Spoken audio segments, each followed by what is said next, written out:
हमारी बहन रोमा का भी कौन आज निश्चित है। बाली के हाथों उसके भाई के वक्त को आज कोई नहीं डाल सकता।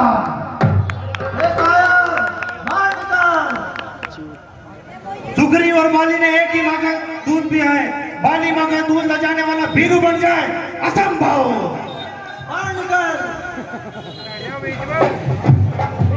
आज पता पड़ेगा किसके दूध में कितना पानी है। अरे निर्लज, तू फिर आ गया। मैंने तुझे छोटा समझकर छोड़ दिया था, परंतु अब नहीं छोड़ूंगा। लगता है तेरी मौत मुझे किसी ना के दौर पर ले आई है। ये ऐसी बातें मत कर, रण में आ, अभी पता पड़ जाएगा कौन कायर और कौन वीर है। अच्छी बात है, तेरे भाग्य में आज मरना ही लिखा है, तो ऐसा ही सही। आजा, तो फिर आजा, आजा।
सुग्रीव, तूने मेरे साथ छल किया है। शायद भीरू, तूने पराधीन होकर पराए शस्त्र में मुझ पर वार किया है और तू विजेता बन रहा है। तूने अपनी जाति के साथ, देश के साथ साथ तो क्या है, कुलद्रोही, देशद्रोही। धिक्कार है तुझ पर, धिक्कार है तुझ पर।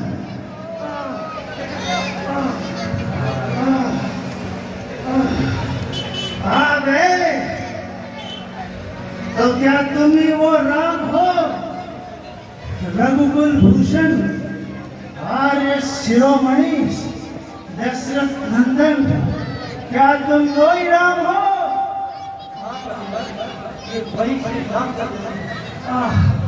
प्रथम दर्शन के उपलक्ष्य में किष्किंधापति बाली का नमस्कार स्वीकार करोगे?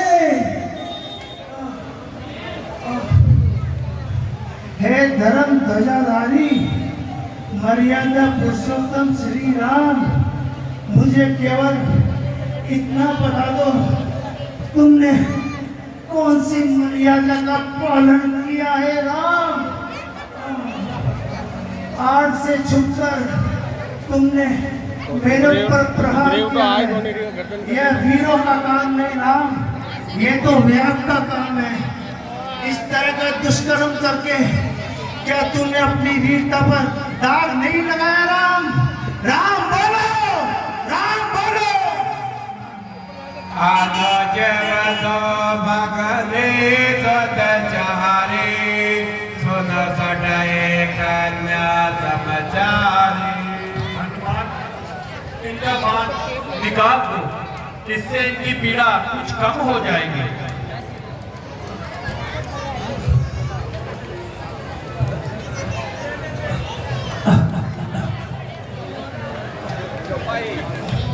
बड़ी दया दिखा रहे हो राम, मगर मुझे एक बात तो बताओ,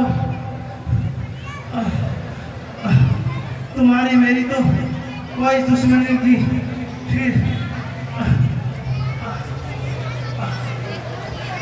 फिर इस तरह छुपकर मेरे पर बाण चला, क्या यही काम है आप आर्यों का? इस तरह का दुष्कर्म कर क्या अपनी पुरुषों की सभा में निंदा का पात्र नहीं बनोगे राम?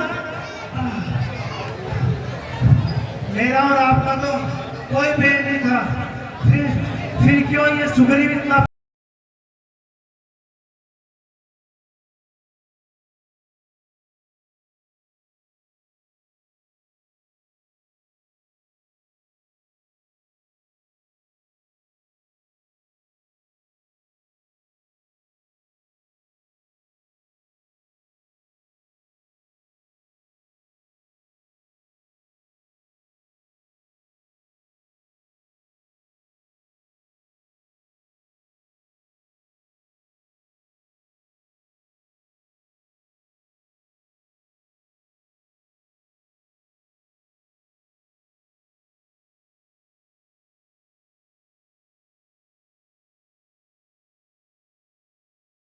होता है?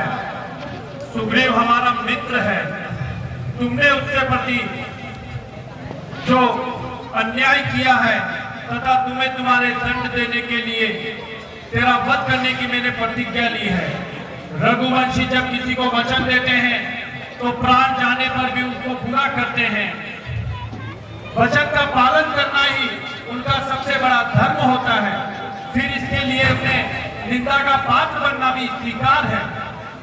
राम, सुग्रीव से मित्रता करने में रावण द्वारा हरी गई तुम्हारी स्त्री के उद्धार का लाभ नहीं छुपा, परंतु प्राणों के भय से पहाड़ों की खोह में मुंह छुपाए ये कायर, ये क्या तुम्हारी सहायता करेगा बोलो? इसके लिए तुम किष्किंधापति बाली के पास आते तो देखते मैं अभी तक उस दुरात्मा को बांधकर तुम्हारे चरणों में डाल चुका होता।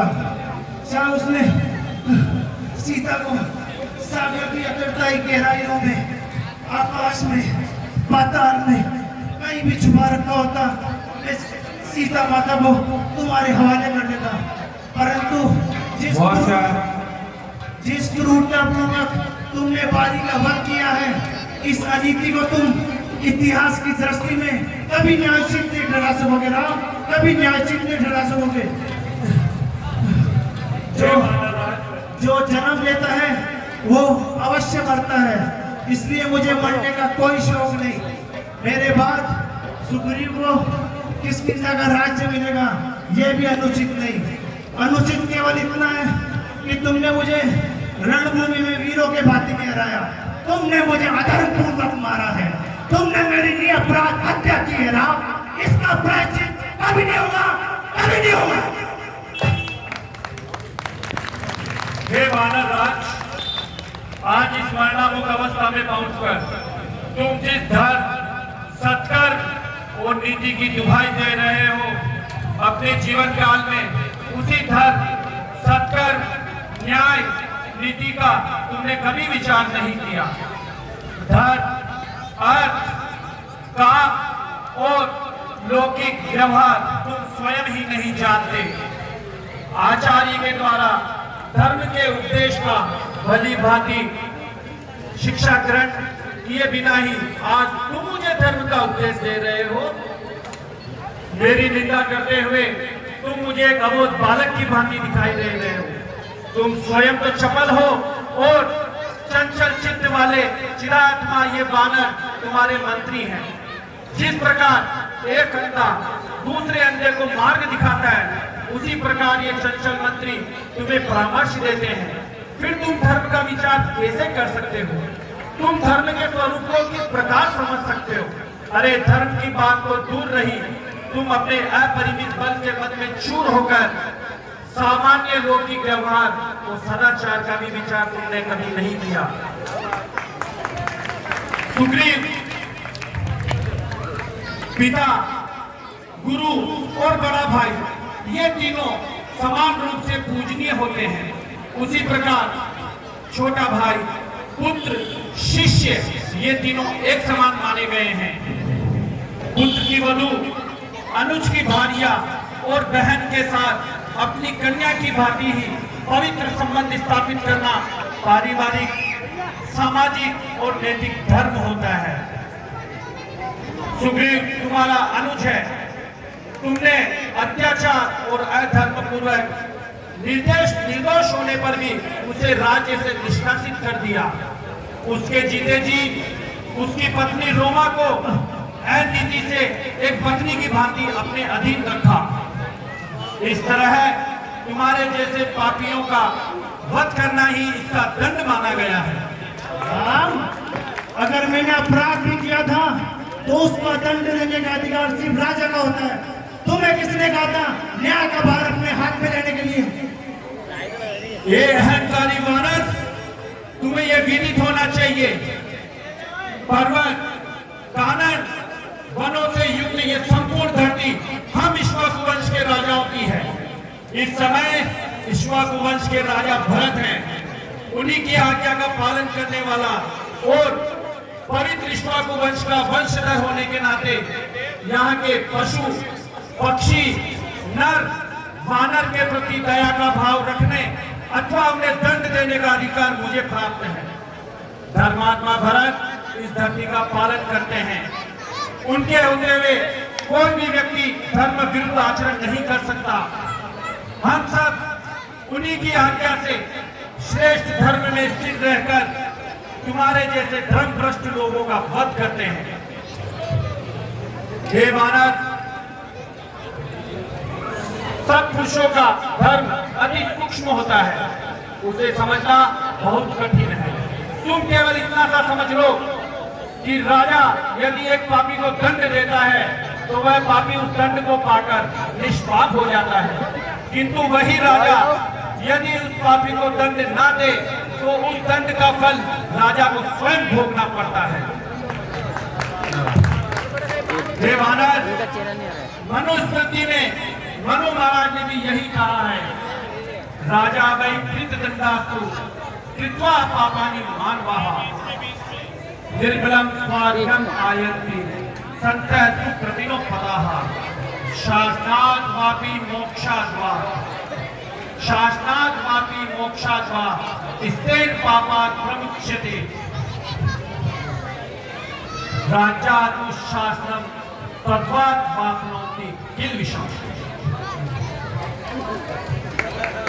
इस प्रकार हे वानरराज, तुमने जो पाप किया है उसके के अनुसार और धर्म के अनुसार तुम्हारा वध सर्वथा उचित ही माना जाएगा। है दिव्य स्वरूप नरोत्तम, दुष्ट आत्मा और अंधकार के पर्दे मेरी आंखों के आगे से हट गए। मेरी आत्मा के अंतर चक्षु खुल गए, मानो आत्मा ने परमात्मा को पहचान लिया है।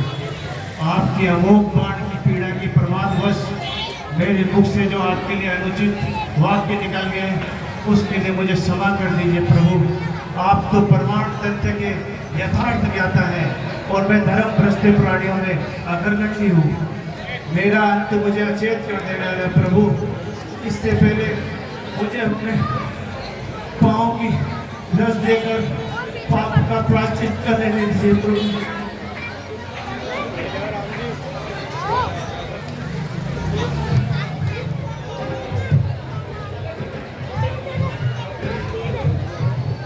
हे वानर राज, तुम्हारा प्रायश्चित तो दंड पाकर ही हो गया है। महाराज मनु ने यह भी कहा है कि राजा का दंड पाकर पापी फिर से निष्पाप और पवित्र हो जाता है। तुमने अपने पापों का दंड पा लिया है, अब तुम निष्पाप हो, इसलिए तुम अपने मन में अधीर ना हो तथा शोक और संताप का त्याग कर दो। हम सब तुम्हारी सेवा शुश्रूषा करके और तुम्हारी दीर्घायु की मंगल कामना करते हुए तुम्हारा उचित उपचार करके तुम्हारे प्राणों की रक्षा का प्रयत्न करेंगे। रक्षा किस लिए प्रभु? जीवन तो बार बार मिल जाएगा, परंतु इन हाथों से मृत्यु फिर दोबारा नहीं मिलेगी प्रभु। ऐसी दुर्लभ मृत्यु फिर दोबारा नहीं मिलेगी। मेरा अंत मुझे अचेत कर देने वाला है।